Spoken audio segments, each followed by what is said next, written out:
We asked our oldest to cover for his brother's theft and it tore our entire family apart.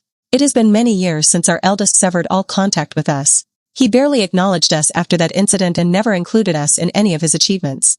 We know he has been thriving and creating a future for himself. But the reality is we hardly recognize our eldest anymore. We attempted contact numerous times over the years through mutual acquaintances and relatives, but he rejected every attempt at communication.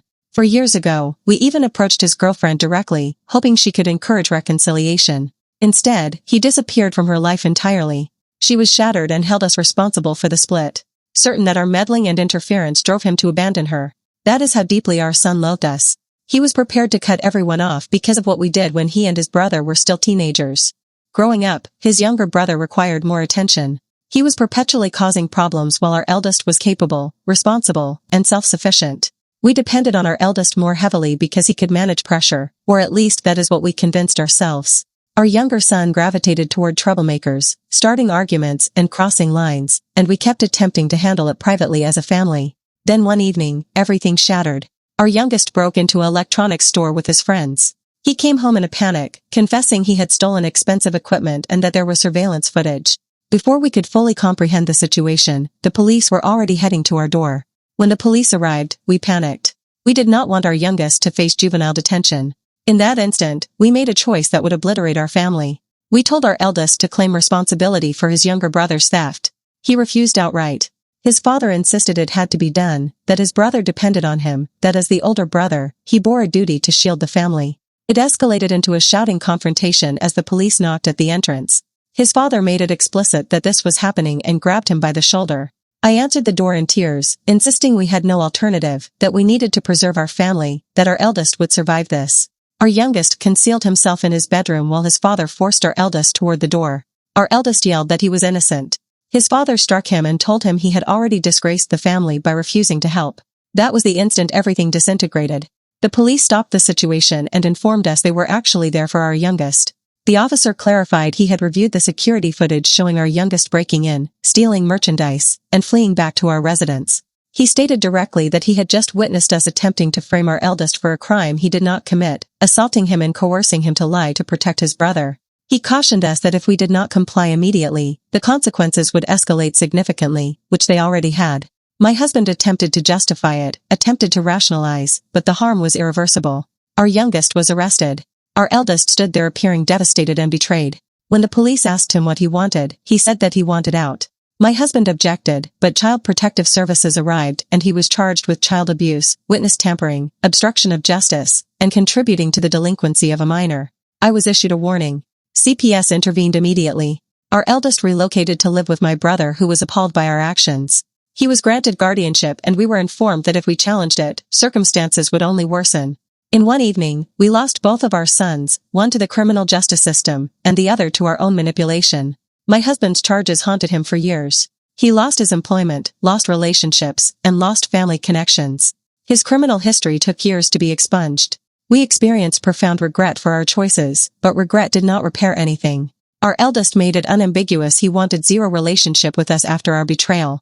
When he demanded the inheritance his grandmother had left him, things deteriorated even more. We had already spent that money to hire an attorney for our youngest. When he discovered this he retained his own lawyer. We pleaded and attempted to justify, but he was finished. We were compelled to sell our home to repay the money taken from the inheritance and my husband was removed as executor. It destroyed what minimal stability we had remaining. Our youngest eventually served 2 years due to his previous offenses. He was 19 when he was released, transformed, and enrolled in vocational school. As for our eldest, he relocated to another state far from us and remained there after college. We have not been involved in his life since. Update 1. I'm still devastated over what we did 4 years ago to our son's girlfriend. I should have exercised better judgment than to pressure her. But at that time I was frantic. We were all frantic to repair what we had shattered, to believe there was still a possibility to make things right. My husband immersed himself in work more intensely than he ever had previously. He persuaded himself that if he accumulated enough savings, maybe he could purchase our eldest something significant like his dream motorcycle or something meaningful enough to demonstrate how apologetic he was for that evening. I accepted additional shifts as a medical receptionist, working whenever possible. We were residing in a small townhouse by then, the place we relocated to after selling our family home to repay the money we took from our eldest's inheritance. Every day in that townhouse reminded us of what we had forfeited. When our youngest was released, there was no joy, no sense of relief. The first question he asked was where his brother was. We told him honestly that we didn't know. He broke down and apologized repeatedly for what he had done and for destroying the family. He declined assistance from us beyond a place to stay temporarily. He worked whatever positions he could secure and put himself through vocational training.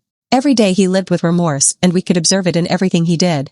Eventually, he obtained his own apartment and a stable position. He still visits every week for dinner. Every single time we set a place at the table for our eldest, hoping he might appear, even though he never does. I asked my brother how my son was managing, but he only provided limited information. It was obvious he didn't want to risk being cut off by him the way we were. I never stopped regretting what happened with my eldest's ex-girlfriend. Out of desperation, I located her on social media and sent her a message. She responded hesitantly, but we continued communicating. We exchanged messages for months. She told me about my son, how they encountered each other, how they developed feelings, what he was like when he was content. Eventually, I requested her assistance. She already understood what had occurred between us and our son, but she thought it might be time for reconciliation. She wanted the man she loved to release the pain in his heart. We organized everything meticulously. We communicated for weeks and selected a location where a meeting could occur. When the day arrived, we waited for hours, nervous and terrified. Then she contacted us and revealed the truth. He had discovered everything. There was a confrontation and he walked away from her. She was destroyed. She told us we had ruined her relationship, that she trusted us when we said we just wanted to communicate, and it cost her the man she loved. She said she despised us and told us never to reach out again. Later that day, I noticed a post on her social media. She wrote that she destroyed her relationship because she allowed her boyfriend's parents he had cut off years ago, manipulate her, and that she would carry that regret forever. Hours later, she deleted all her social media accounts. We never heard from her again. Not long after that, my brother and other relatives appeared at our townhouse furious. They told us they had seen our son, met him personally, and that he was genuinely thriving. They said we destroyed that happiness because we couldn't let go of our guilt. Update 2. It has been months and days ago when our younger son visited for our usual weekend dinner and announced he had proposed to his girlfriend of 2 years. There was nothing elaborate about it. No grand gestures or celebrations. Just him sharing he asked and she accepted. We were pleased for him. We genuinely were. But there was a weight hanging in the atmosphere that none of us could dismiss. It felt wrong to celebrate completely when there was still someone absent from our family. After dinner, he sat quietly for a moment before finally asking if his brother would attend his wedding. He said he wanted him there, that he wanted him in his wedding party, that he wanted his brother back. The way he said it wasn't demanding, just hopeful. My husband stared at the empty chair at the table where we still set a place every week. After a lengthy pause, he said he didn't know, but maybe we could try again carefully this time. He said maybe enough time had elapsed. Maybe 4 years was long enough for emotions to settle. He tried to sound calm and rational, but I could hear the doubt in his voice. Our younger son nodded quietly. He didn't argue or insist. He just accepted the response, but the disappointment was visible all over his face. After he departed that night, the townhouse felt even smaller than usual, and we talked for hours, convincing ourselves that wanting one conversation wasn't the same as forcing forgiveness. The next day, I contacted my brother.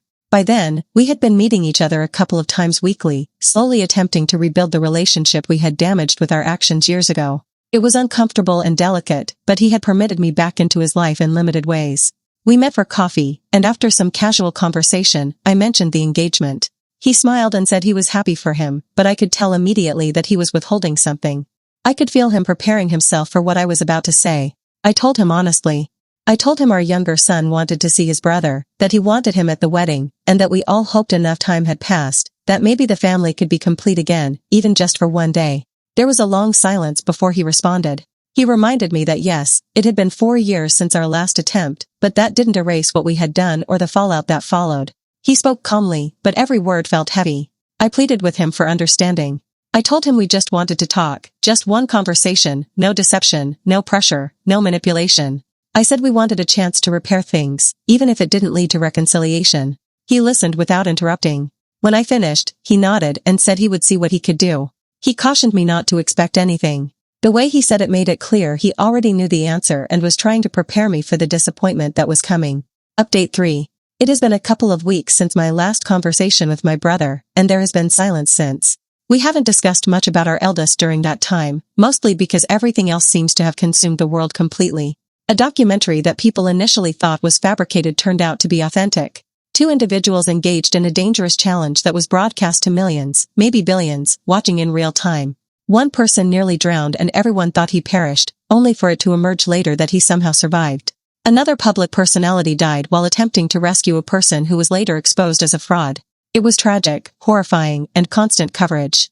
Everywhere you looked, people were discussing it, analyzing it, debating about what was real and what wasn't. It felt like the entire world was fixated on that chaos, and in a strange way, it pushed our own situation into the background.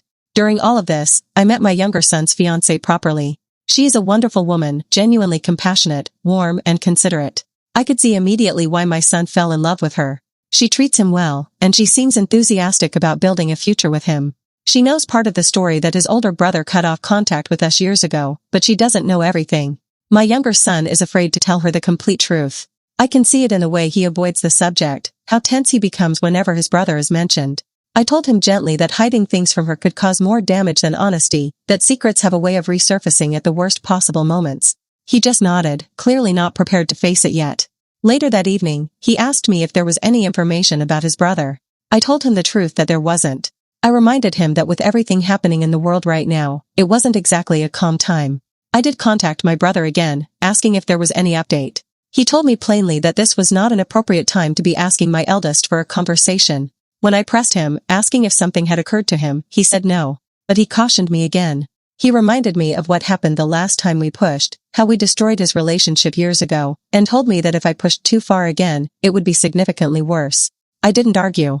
I just nodded and told him I understood, even though the waiting felt unbearable. My husband has been working as much as possible, just like before.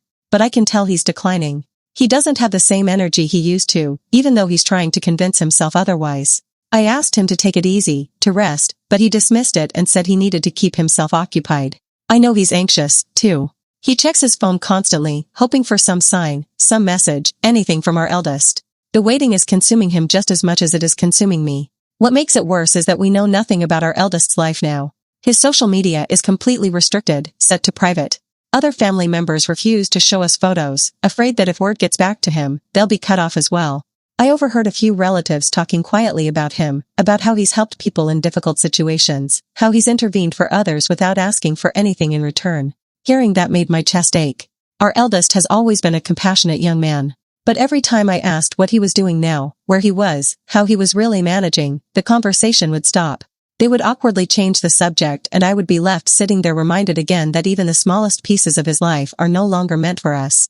Update 4. It has been months now and everything seemed to have stabilized. There was even a sense of relief in the atmosphere after the news broke that the man who survived the near drowning had recovered consciousness.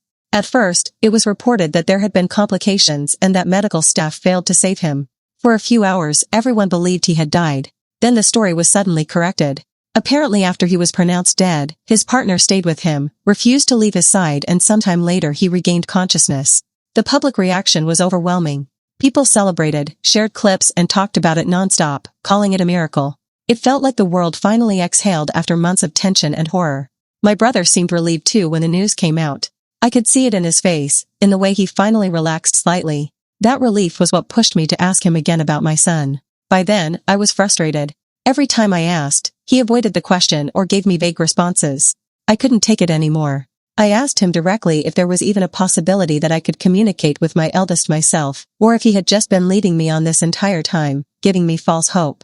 That was when he finally said something that completely shocked me. He admitted that he hadn't been able to contact my eldest for a while either. The last time he spoke to him properly was about us. He told me that when he passed along the message, he did listen. He told her he would consider it and that he needed time. That time never came. He said everything changed after what happened with the documentary. I asked him what a documentary had to do with my son and he hesitated before answering. After a long pause, he admitted that my son is directly connected to the production company somehow. He didn't explain how. He didn't give details. He only made it clear that he was involved in ways he couldn't discuss and that he was not in the right mental state right now. That was all he would say. I just sat there stunned trying to process what I was hearing. Before I could ask anything else, we parted ways and the conversation ended there. When I returned home, my younger son was there with his fiancée along with my husband. They could tell immediately that something was wrong. They asked if everything was okay. I told them what little I knew, that somehow their eldest brother was connected to that documentary from months ago. The room went silent. They were just as stunned as I was. My younger son finally asked what that meant for the wedding, for the family, for all of us. I couldn't answer him. I shook my head and told them the truth. I didn't know. Update 5. My younger son is heartbroken, but there is still hope clinging to him after what we learned about his brother being connected to something much larger than we ever imagined. After everything came out, he finally sat down with his fiancée and told her the complete truth. Not fragments of it, not softened versions, but everything. He told her why his brother cut ties with all of us, about the manipulation, about what we did, and about how his brother's last relationship ended because we interfered. When he came over to tell us what happened, he looked exhausted in a way I've never seen before. He told us the wedding is postponed for now. Not cancelled, just postponed. He said she cried when he told her everything. She told him she loved him, but this was a part of his life she needed time to process. He admitted he asked her directly if she was breaking up with him and she told him no. She said she loved him, but she needed time to think things through properly. She went to stay with her parents for the moment. Hearing that broke him, but at the same time, he said he felt relief. The secret he had been carrying for years was finally out in the open. As his parents, we were devastated for him, but also hopeful. We could see how much he loved her and how much it hurt him to see her walk away, even temporarily. I decided to call her myself. I didn't know if she would answer, but she did. She sounded exhausted, emotionally drained. I didn't make excuses. I didn't rewrite history. I told her the truth. That we made serious mistakes years ago, and that those mistakes destroyed our family. I told her our younger son had changed, that he truly loved her, and that I wasn't asking her to forget what she had learned, only to give him a fair chance. She listened quietly and thanked me for being honest. She told me she understood why it took him so long to tell her everything. She admitted she had always felt that he was holding on to something from the past. She told me clearly that she wasn't planning to break up with him, that she did love him, but she needed distance to process everything properly. Before hanging up, she thanked me again. Hearing that made my chest feel lighter than it had in weeks. I didn't tell my son about that conversation. I didn't want to give him false hope or interfere again. I just let him believe what he already knew, that she needed time. Not long after, I received an unexpected call from my brother. His voice was urgent. He told me we needed to meet soon, as if something had happened. I didn't ask questions. I just agreed. Now, I'm sitting here anxious and hopeful at the same time, waiting to find out what comes next. Update 6. We arrived early, and I was already anxious before we even parked. My brother told me to bring my husband too, which immediately made my stomach drop. We both thought something had happened to our eldest. The drive was dead silent. No music, no talking, just the same thoughts looping in our heads. All we've wanted this whole time was to talk. One conversation, one sit down. The silence has been consuming us. My husband has been working himself to exhaustion, convinced that maybe if he saves enough or buys the right thing, he can somehow repair what he broke. I've seen him stare at our eldest's photo more times than I can count. On the drive, all I could think about was that night, the look on our son's face when he was told to take the fall, the strike, the betrayal, and the moment he walked out and never returned. When we arrived, we froze. My brother was there, but he wasn't alone.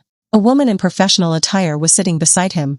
We walked over slowly. My brother looked uncomfortable, like he didn't want to be there. He introduced the woman as Rebecca and said she worked at a media consulting firm.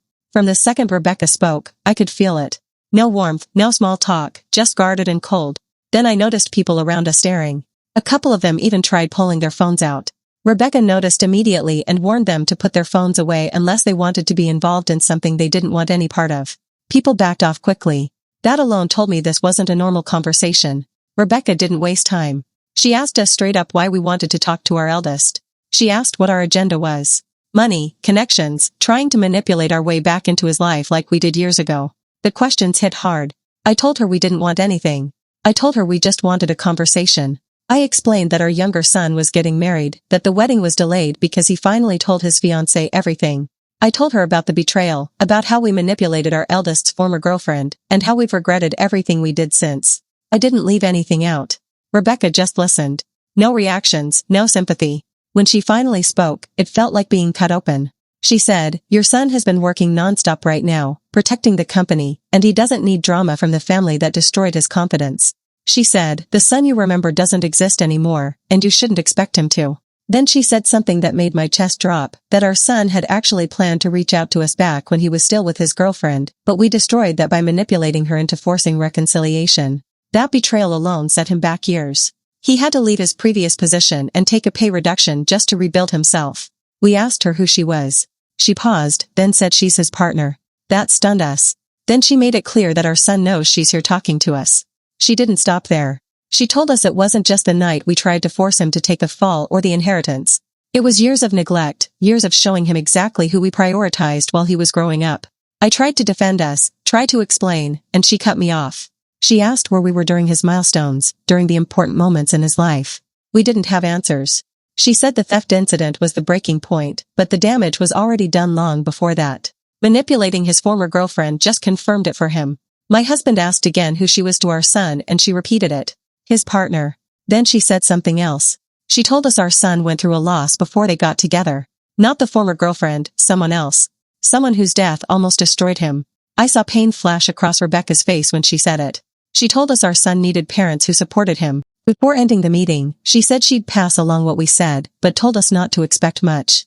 Her tone softened just slightly when she said, "Your son is a kind person, that he chose to be the bigger person once, and you hurt him deeply." She said she would protect him. As she stood up to leave, I noticed her hand resting on her stomach protectively, like it meant something, but she didn't explain. She just walked away. No one spoke for a long time.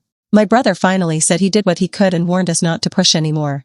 When we returned home, my husband and I sat on the balcony in silence. What Rebecca said was true. All of it. We didn't just break him that night. We neglected him for years and now we're finally being forced to face it. Final update.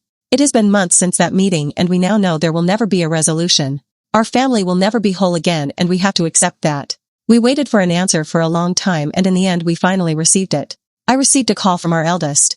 His voice was neutral, distant. He told us to bring everyone and meet him at his workplace, Horizon Media Group. When our youngest heard, he was anxious but excited, hopeful in a way that hurt to see. My husband was anxious, too. We all knew this could go either way. All we wanted was a conversation, to talk, to apologize, to let him decide what happens next. When we arrived at Horizon, security was tight, much tighter than we expected. We were questioned, verified, and escorted through the building into a conference room. Our eldest was already there waiting. He looked serious, different. When I tried to embrace him, I had to fight the urge to cry, but he stepped back and asked us to take a seat. We did. He looked nothing like the boy who walked out of our lives years ago. This was a man with a completely different presence, a different weight to him. We tried to make small talk, asked about his work, about the building, anything to ease the tension. He stopped us and went straight to the point. He said he was busy and didn't have much time and that he was only honoring our request for a conversation. We apologized, both of us, for everything we did years ago. Our youngest apologized, too, for his role in everything and for the damage done to his brother's relationship. Our eldest listened the way Rebecca did. Calm, neutral, no reaction. We couldn't read him at all. After a long silence, he finally spoke. He told us the apologies were too late. He said that when we destroyed his relationship years ago, he realized that all we ever cared about was ourselves. Then he told us something that felt like the ground dropping out from under us. He said he had already changed his last name. He said he didn't want to deal with us anymore, that all we ever offered were empty promises. He wished us well, but made it clear this meeting was only to close this chapter of his life. He told us we no longer had a son and that we made sure of that ourselves. He told us to focus on the only son we had left. My husband tried to beg him to reconsider. He told him he was sorry that we could do better. I did the same. Our son didn't move. He didn't raise his voice. He was resolute. Our youngest spoke next. He said he understood what his brother meant. He apologized and told him he would never bother him again. He was crying openly by then. Our eldest looked at all of us with sadness. He said he wished things were different, but we had already done enough damage. My husband asked if he needed money, a motorcycle, anything at all just to reconnect. Our eldest answered in a tired voice and said we still didn't understand. He said we did this, that the damage was done, that there was no turning back. He said he was tired of carrying anger toward us and that he had better things to do. He asked us to leave. Before we could say anything else, he warned us that this was the only conversation where he would be civil. If we interfered in his life again, the next people we would hear from would be his attorneys. As if on cue, Rebecca walked in. She wasn't alone. A man with visible injuries walked beside her with a woman supporting him. They didn't say a word to us. Rebecca looked back once, sadness in her eyes, and then they left together. That was it. We left shortly after. The drive home was silent. No one spoke. We finally understood how severe the damage was. Time passed. Our youngest's fiancé eventually came back. She was told everything that happened and she understood. She told us to respect our eldest's decision. My brother already knew how this would end. He made us face it instead of hiding from it. During our last meeting, I asked one question only, and I promised I would never ask about my son's life again.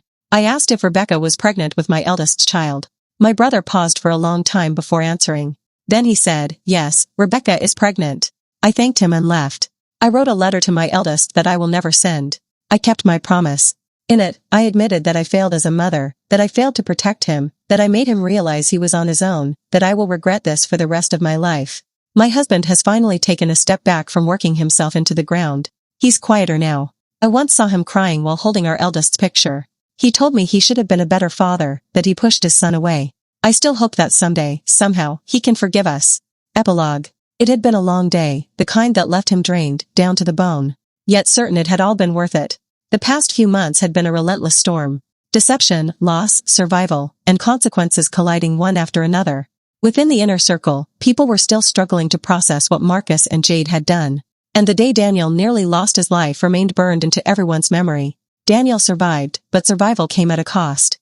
The incident changed him, changed all of them, and nothing would ever return to what it once was. He often found himself thinking back to Melissa. The day he met her was etched into him permanently. She was the woman he loved, the one who fought tirelessly to reconnect with her sister, Rebecca, believing family was worth the pain. Melissa passed away at peace, and that truth was the only thing that kept him standing during the darkest nights. There were moments when the anger nearly consumed him. When he came terrifyingly close to confronting the person responsible for the accident that killed her. Rebecca was the one who stopped him, pulling him back from the edge when he no longer trusted himself to stop. That moment changed the trajectory of his life. From shared loss came understanding, and from understanding came love. Rebecca stood beside him when the world felt unrecognizable, and together they rebuilt something neither of them thought they would have again. Now with a new life on the way, he made a deliberate choice to let go of the anger he had carried for years, especially the anger tied to his family's betrayal. Forgiveness was something he could not offer them, but he no longer needed to carry the pain. Like Daniel and his partner, he understood that survival meant movement. Standing still meant being consumed. Horizon Media Group endured. While Daniel fought for his life, there were those who tried to steal its work, mistaking vulnerability for weakness. They paid heavily for that mistake. In the aftermath, Victoria emerged as an unexpected but vital ally. She was welcomed without hesitation, her actions speaking louder than any explanation. It was revealed that she had quietly helped during Sarah's attempted takeover of Horizon, stepping in when the company was under siege. She and Daniel had shared a private conversation. What was said remained unknown, but its impact was undeniable. As night settled and the weight of the day finally eased, he looked toward what remained ahead. Daniel survived. Horizon stood. A new family was forming. There was still work to do, still threats to guard against, still scars that would never fully fade. But this time, he would protect what mattered with clarity instead of rage. The past would always be part of him, but it would no longer dictate his future. Life was moving forward, and so was he.